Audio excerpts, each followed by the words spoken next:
guys, okay na yung table. Wala ako sa mood. Sabi ko, sige, mag-aayos tayo ng... Pwede pa kaya ilagay lahat? Niluto kita.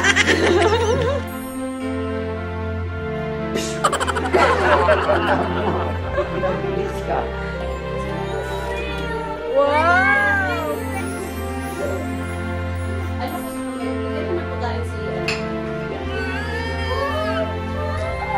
Egg! Ang Christmas na wala si Daddy.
Hindi ako nasisiyahan, guys.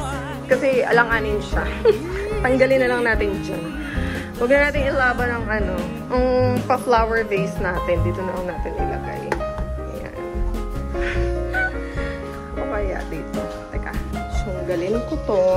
Ilipat ko dites. Ayan. Tapos, ito ilalagay ko dito. Sa kanto. Ayan. Mas okay siya. Diba? Naayos ko ng ating lagayan ng mga food. So, yan. Diyan ilalagay yung mga food mamaya. Tapos, dito tayo kakain. O, diba? Na-miss ko to, guys. Mag-ayos. Nailalabas lang yan pag may okasyon. Ilaban na natin. O, diba? Kalahin mo yun, nakapag-tablescape pa ako.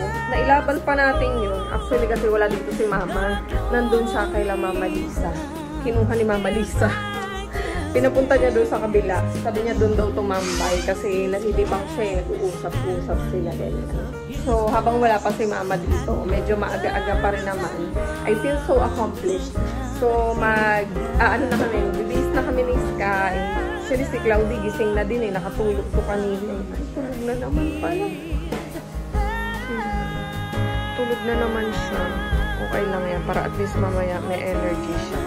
Yummy! Yummy! Magbihis na muna tayo, guys. At least okay na yung table. Pinalitan ko pala ng mga candles ng Lumery para mabango. Ngayon ko lang naisip. Actually, itong centerpiece na to dapat doon yan sa lamesa. Kaya lang hindi siya kasya. Pag nilagay natin yan, wala makakakain. Kaya dyan na lang siya. Diba? Ang bango, guys. Grabe. Bango dito sa bahay. Natatawa ko kanina, guys. Nakakatlo kasi Skyler. Ay, nako. Anyway. Ayun. Habang nagkukulot ako ng buhok kanina, naamoy ko yung barbecue ng kapitbahay. Sabi ko lang, bango. Akala ko nga yung buhok ko naluluto na eh. Pero sabi ko, ay, yung buhok ko amoy barbecue. Sabi ko, ba't naluluto yung buhok ko pero amoy barbecue? Diba? Nakapagkulot-kulot pa ako. Alam niyo, to be honest, talagang wala ako sa mood ngayon. Kwento ko lang sa inyo. Wala ako sa mood actually. Kaya ako nag last minute pamili, 'di ba, ng handa. Kasi actually wala talaga akong plan na maghain kasi nga kami lang nandito. And also, si Mama, maaga siyang inaantok kasi nga pag nalipasan siya ng tulog, tutuyuin ng bonggang-bongga si Mama. Pero habang nasa simbahan kami kanina ni Skyler, kasi 'di ba nagsimba kami. Yung homily ni Father is about doon sa pag-conceive ni Mama Mary kay Jesus Christ. Sabi ni Father, ganyan. Sabi niya, huwag niyong gawing add-on lang si Jesus Christ sa Christmas celebration niyo. He must be the reason why you celebrate Christmas. Tapos it hit me hard kasi sabi ko, bakit ganun? Sabi ko, porke ba kami lang yung magse-celebrate, hindi na ako maghahanda. Hindi ko nagagawin yung the usual kong ginagawa every year, ganyan. Porke ba wala kaming bisita ngayon, 'di ba?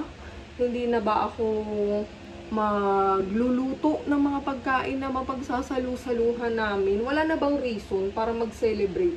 Doon ko na-realize na God is teaching me or my family, probably, lahat kami, no, na things won't go always according to our plan. Ganyan. Diba? Gusto namin maraming bisita, gusto namin nandito yung mga friends namin, tapos nagkataon this year, kailangan si Jet dun sa trabaho niya, kailangan niya tumugtog, ganyan. Tapos, this is also the first year na hindi kami magkakasama.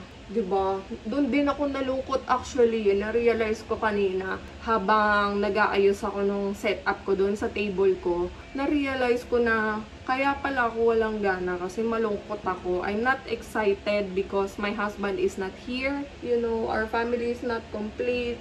Nandito nga si Mama. Tawa yung nandyan nga si Mama Lisa pero wala naman si Jet. You know, the reason why I always prepare food is unang-una para sa asawa ko kay Jet kasi gusto ko pinagsisilbihan siya. Maserbisyo kasi kung tao. Yung gusto ko pinagsisilbihan siya, pinaghahanda siya. Gustong-gusto ko yung pag nakikita niyang napapagod ako. Feeling ko, nagagampanan ko ng husto yung pagiging asawa ko kay Jet. Pag nakikita ko na nakikita niyang aligaga ako sa kusina, gawa ako ng gawa, ganyan. Tapos, napapagod ako, nakikita niya na ginagawa ko lahat. Pero this time, wala wala siya. So, sabi ko, malungkot dahil parang Yes, love? Where did you put my makeup? Andito. Yun. So, sabi ko, parang ang lungkot this time dahil para kanino ko pala ginagawa. So, yun, na-realize ko. But then again, nag-flashback sa akin yung sinabi kanina ni Father during the homily na we celebrate Christmas, of course, with our family kasi it's been a tradition. Pero, the main reason should always be yung pagdating ni Jesus Christ dito sa atin, sa mundo, to save us, to give us another chance, diba? Yun yung talaga yung dapat na isineselebrate natin eh. Yung meron tayong pagkakataon na ma-save. In spite of our sinfulness, yung mga pariwara nating buhay, mga baluktot nating daan, ganyan, mga pangit nating ginagawa. Diba? We were given a chance ngayong Pasko. Kaya sabi ko, sige, laban natin to. Talagang Kaya yun, it's parang underwhelming for me this year. Sabi ko, sige, mag-aayos tayo ng buhay. Hindi. Kaya, na-realize ko na there should always be a reason for everything. Dapat makita natin yung mga mas malalim pang reason. Hindi yung always lang natin nakasanayan porque hindi na mangyayari, hindi na natin gagawin. So, God is always teaching us lessons, values, in everything that is happening. Kaya yun ngayon, di ba? Embrace natin. Ako, actually, yan. God is teaching me to rely on Him. So, yan. Sige, dut-dut siya ng makeup. Habang nagme-makeup ako, sige din siya. Ba't yun pa kaya ilagay lahat?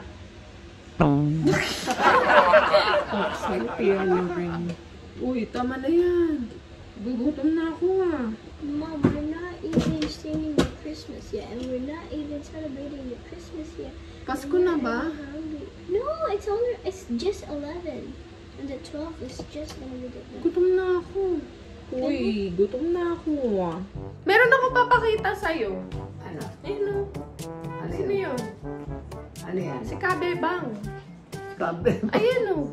Si sister. Sino yan? Ay, magkano? Yan na nga. Sino yan?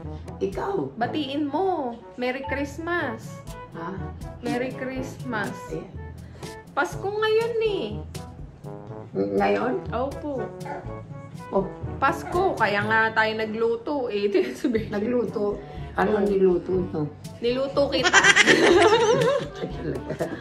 Aray. Pasko ngayon, magno-Noche Buena tayo. Dito ka lang. Aray. Dito ka. Mami, maano ko ha, sinasabi ko lang sa'yo. Maano ang katawan ko ngayon.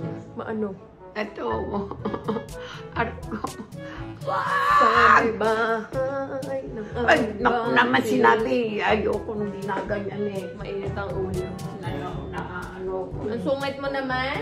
Sinabi ko na nga sa'yo, masakit ang mga ganyan ko sa mga ganyan-ganyan eh. Sa papa pa. Halika, sayaw tayo. Saan? Sasayaw. Anak lang to ako eh. Tignan mo naman may sakit-sakit na. Aalalayan kita. Tignan mo ang ganda ng kuko ni mama oh. Dali, pakita natin yung kuko mo. Tayo ka, tayo. Tayo. Tayo. Tayo. Tayo. Ang bulaklak. Charis. Yan. And they call it puppy love.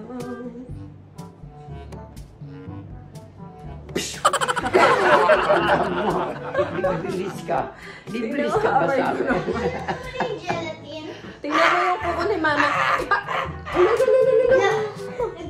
Ipapakita natin yung kuko mo. Masakit na nga. Hoy, kay Claudia yan. Konting minuto na lang, guys. Magka-Christmas na. Magkakainan na tayo. Kain muna tayo. Magkakainan na tayo kasi Noche Buena na.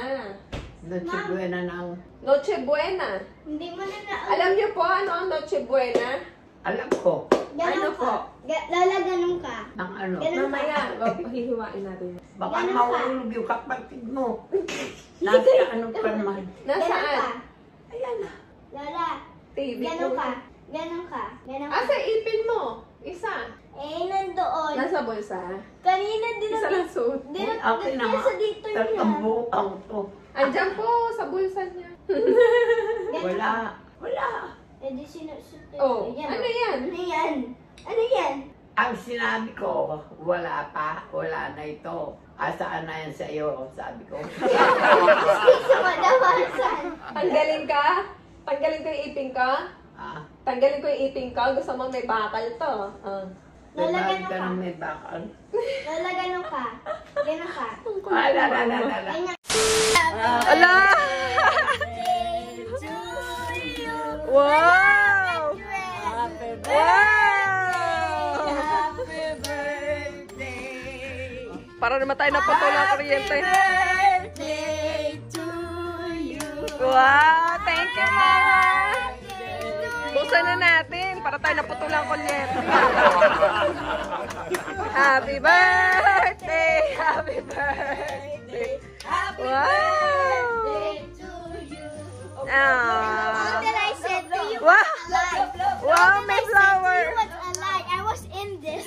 flower din ako.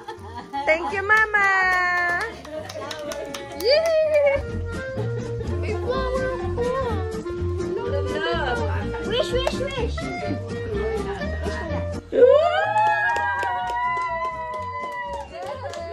you, Mama. Thank you, Nay.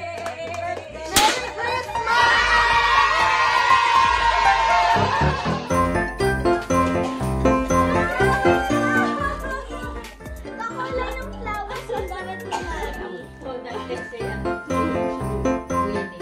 Happy birthday to me.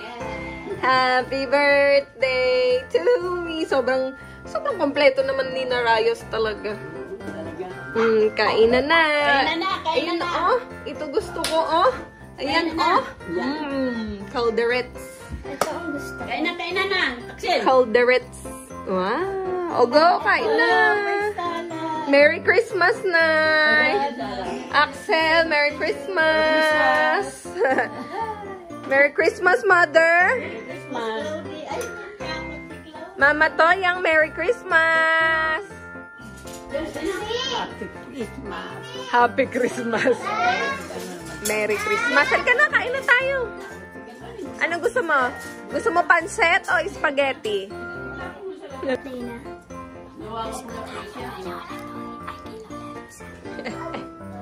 Kain na.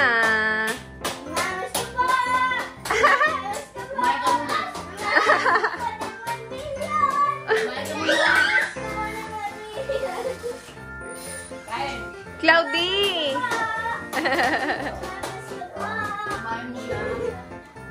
Mag-Merry Christmas kay Lola, dali. Merry Christmas, Lola! Yan to yun.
Merry Christmas! Merry Christmas, guys! May cake na si Mami. So, yeah. Wait lang. Ipaprank natin si Mami. Yung cake niya. Kukunin ko yung cake niya. Tapos ilalagay ko yung kamay ko. Tapos, ilalagay natin sa face niya. Gusto ko sana i-ganon kasi nakawawa naman yung yung face niya. Baka yung makeup bumakit. Sayang naman yung pagkain. So, why? Okay. Saan yung cake mo? Ang cute naman. Grabe. Ang cute. Sabi ko sa'yo! Si Skyler, yung hair ko.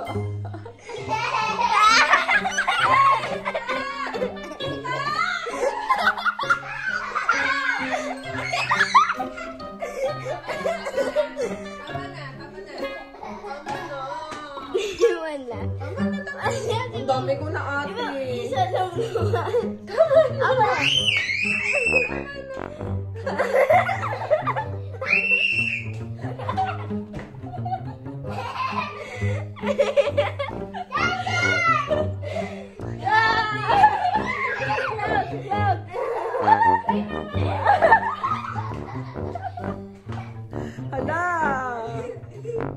Grabe, Skylar.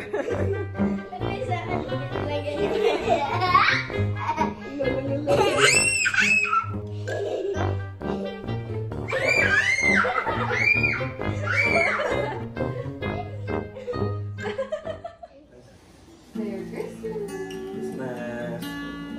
Parating lang ni Papa. Happy work. Sakit ka kasi ikaw ka siya kasi Sky. Mad ako kay Papa. Hindi siya dito nag-Christmas. Okay, dito naman ako eh. Okay na ka. Anong oras ka natapos? Tapos pinaalis na agad ka. Kamusta po, ma'am? Ang Christmas na wala si Daddy? Tapos ikaw yaya. Tapos kasama si Skyler. Wow, we are family. Wow, we are family. Family. I love you. Egg! Aww. Thank you, Papa. Sige. Thank you. Wow, love you. Oh, dali. Open nyo na yan. Dali, open niyo. Ano ang next month. Pauwi ko lang galing work. Doon ako nag Christmas Eve. Yes po, 31 din. Nauwi po rin tayo. Opo.